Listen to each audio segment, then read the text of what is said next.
Please like and subscribe and hit the notification bell. Ako ang tagapagmana ng pinakamayamang tao sa mundo. Kabanata 11. Nasa tabi nyo lang ang pinag-uusapan nyo. Nika, magsabi ka lang. Ginugulo ka ba ng lalaking ta? Pasiga na tanong ni Luke sa dalaga. Pagkaraan ng ilang sandaling pag-aalinlangan, bahagyang umiling ang babae.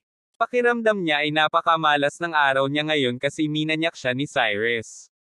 At kung malaman ng iba na pinagsamantalahan siya ng isang basurero, she'll be the laughingstock of the whole university.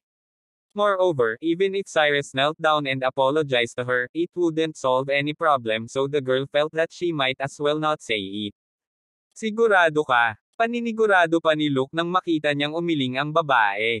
Hindi nga. Teryo na. The girl glared at Cyrus then turned around and walked away.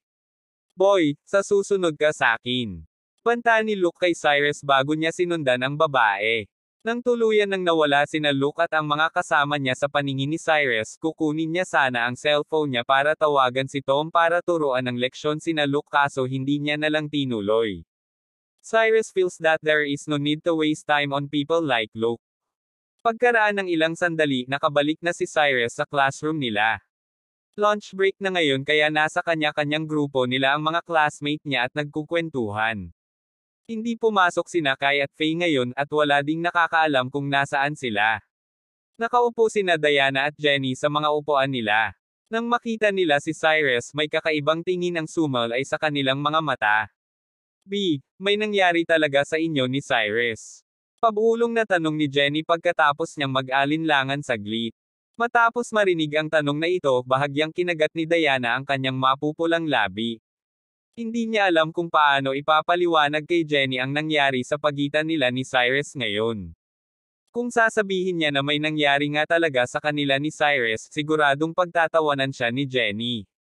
Pero mas lalo namang nakakahiya kapag sinabi niya na ang dahilan lang kung bakit nagpunta sila ni Cyrus sa motel at pinaghubad siya ay para pahiyain siya.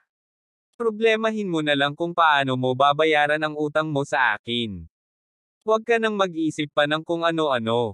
Pulong ni Diana after niyang mag-alinlangan saglit. Siguro dahil sa paglibre sa kanila ni Cyrus sa Grand Clear Hotel noong nakaraang araw kaya nagbago ang pananaw ng mga kaklase ni Cyrus sa kanya. Ang iba sa kanila ay binati siya pagpasok niya ng classroom. One must know that this thing has never happened before. Except ni Liam, Ryan at Ann, ang tingin ng mga kaklase ni Cyrus sa kanya ay isang napakalaking katatawanan. At feeling nila na isang nakakahiyang bagay kapag nagsabi sila sa kanya kahit isang salita lang. Pag-upo ni Cyrus sa kanyang pwesto, nakita niya na nag-uusap sina Liam, Ryan at ang iba pa niyang mga kaklase. Uy, napanood nyo ba kahapon? Mukhang may bagong rich kid ngayon sa SF Live ah. Excited na sabi ng isa niyang nakasalamin na kaklase. Hindi ko napanood ang live pero may mga naririnig nga akong ganon. Yung username daw nun ay The Past is Over tapos binigyan niya ng 1 million reward ang isang babaeng streamer. Masyadong mayaman. Nakangiting sagot ni Ryan. Alam ko hindi lang 1 milyon ang binigay niya kasi may bet sila ni Prince to Brawl. Mahinang sabi pa ni Liam. Hahaha, hindi siguro naisip ni Prince Cabral na may direktang magdo-donate ng higit pa sa 1 milyon nung nagyayabang siya. Bigla siyang nawala agad Oo nga. Hahaha, kailan kaya ako makakakilala ng ganyan kayamang tao? Kirit pa ng magandang kaklase ni Cyrus. Live streamer din siya pero hindi siya sikat kaya hindi pa siya kailanman nabibigyan ng ganon na kalaking donation. Siguro kung nakahubad kang mag-live, mas dadami ang manunood sa'yo. Pabirong sabi ni Ryan. Umalis ka nga sa harap ko. Nainis na sigaw ng babae. Matapos marinig ni Cyrus ang mga sinabi nila, na-realize niyang pinag-uusapan pala nila ang tungkol doon sa live ni Roxanne. Siguradong hindi nila alam na ang pinag-uusapan nilang rich kid ay nasa tabi lang pala nila.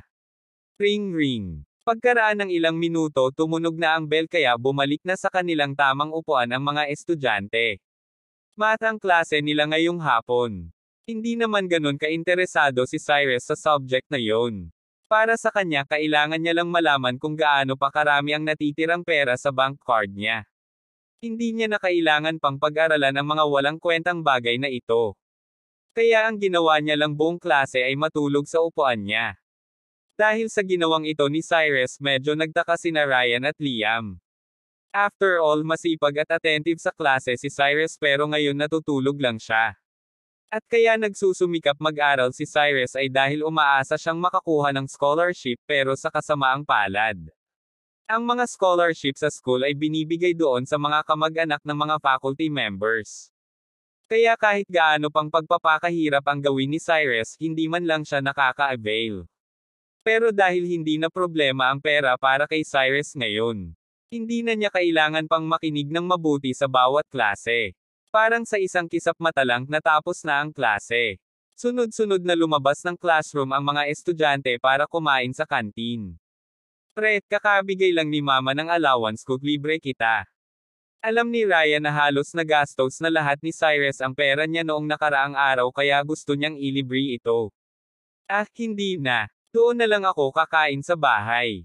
Mahinang pagtanggi ni Cyrus pagkatapos niyang mag-alinlangan saglit. Hindi ka kakain. Nalito si Ryan sa sagot ni Cyrus. Usually kasi kapag ililibre niya si Cyrus agad siyang sasama kaya nagulat talaga siya nang tumanggi siya. Ano kasi wala pa akong gana eh. Mahinang sabi ni Cyrus. Saglit na inobserbahan ni Ryan si Cyrus bago niya mahinang sinabi, sige pre, sa susunod na lang. Ako naman manlilibre sa'yo sa susunod. Bahagyang tinapik ni Cyrus sa balikat si Ryan. Pagkatapos ay tumalikod at lumabas ng classroom. Naulilitong tinitigan na lang ni Ryan at Liam ang papalayong likod ni Cyrus. Tol, feel mo ba na nagbago na si Cyrus?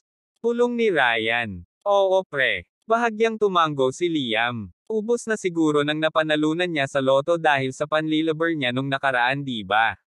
Nakakunot noong tanong ni Ryan.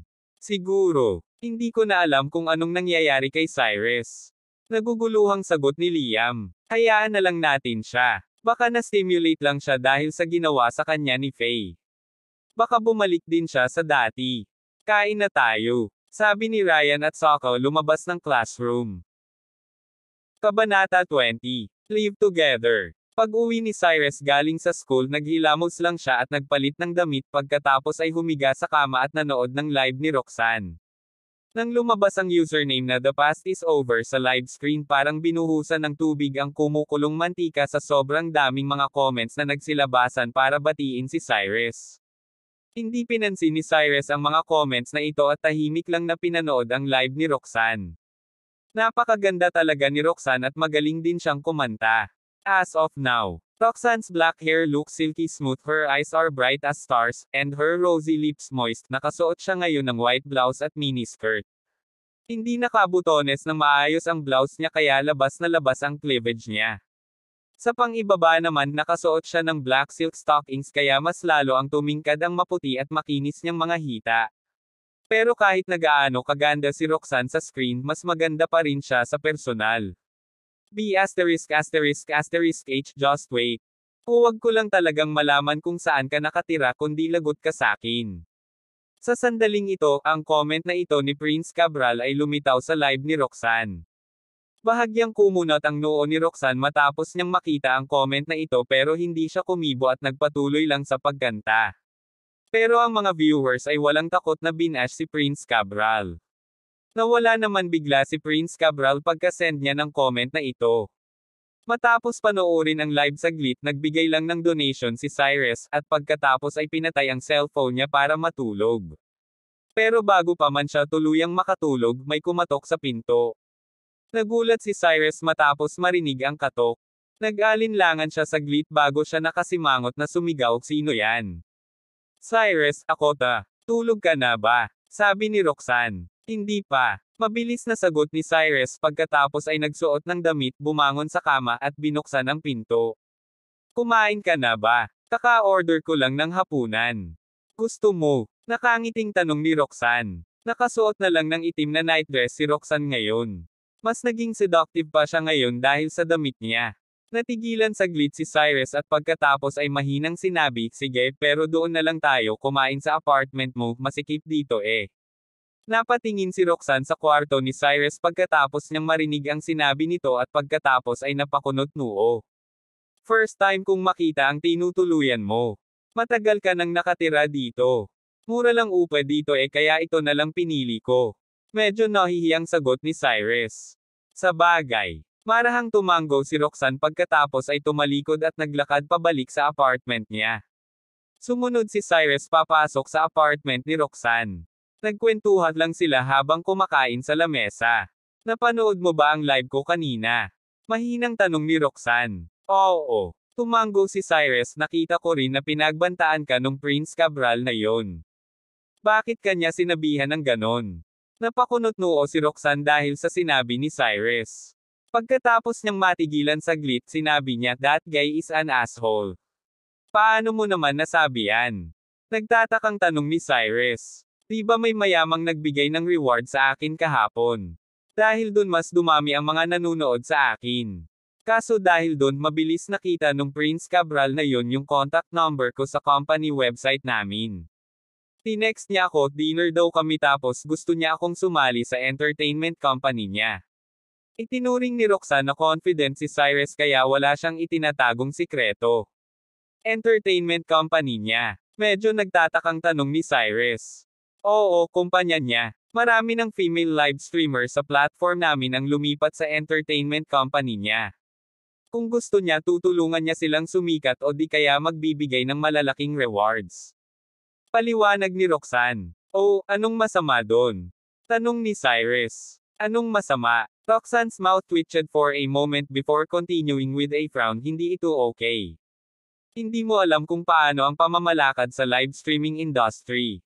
Kung sasali nga talaga ako sa company niya, 50% ng mga natatanggap kong rewards ay mapupunta sa kanya.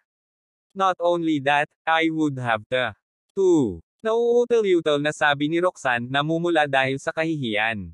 Anong gagawin mo? Nalilitong tanong ni Cyrus. Hindi mo ba alam yung unspoken rules? Nakasimangot na sigaw ni Roxanne. Wow, may ganyan pa pala. Hati na nga kayo sa kikitain mo tapos makikipag-S**X ka pa sa kanya. Ayos ah, nakangusong sagot ni Cyrus. Oo, ganon nga. Kaya hindi ko rin siya kayang tanggihan ng direkta kasi hahanapin niya kung saan ako nakatira at tatakutin ako. Nakita mo naman kanina diba? Medyo nanlulumong sabi ni Roxanne. I see. Bahagyang tumango si Cyrus habang nakatingin kay Roxanne pagkatapos ay nakangiting sinabi, kung talagang hahanapin kanya tawagan mo lang ako, at ako na ang bahala sa kanya. Tutulungan mo ako. Nagulat talaga si Roxanne nang marinig niya ang sinabi ni Cyrus tapos ay hindi niya mapigil ang matawa ng unti. Para kay Roxanne hindi nga kayang solusyonan ni Cyrus ang problema niya sa pagkain at pananamit tapos gusto niya pa siyang tulungan. Oo, tutulungan kita. Kalmadong tumango si Cyrus. Forget it, hindi naman big deal tong mga problema ko. Tsaka hindi naman siguro mahahanap nung Prince Cabral na yon ang address ko. Wala naman sigurong mangyayaring masama. Sabi na lang ni Roxanne para hindi naman mapahiya si Cyrus. Basta kung may kailangan ka tawagan mo lang ako. Mahinang sabi ni Cyrus. Sige. Hindi na lang nagsalita pa si Roxanne nang makita niya ang kumpiyansa ni Cyrus. Tumango na lang siya at nagpatuloy sa pagkain. Pagkamaya-maya lang biglang tinitigan ni Roxanne si Cyrus at sinabi. Cyrus, ba't di ka na lang kaya lumipat dito? Paf! Naibugan ni Cyrus sa gulat ang iniinom niyang tubig matapos niyang marinig ang sinabi ni Roxanne.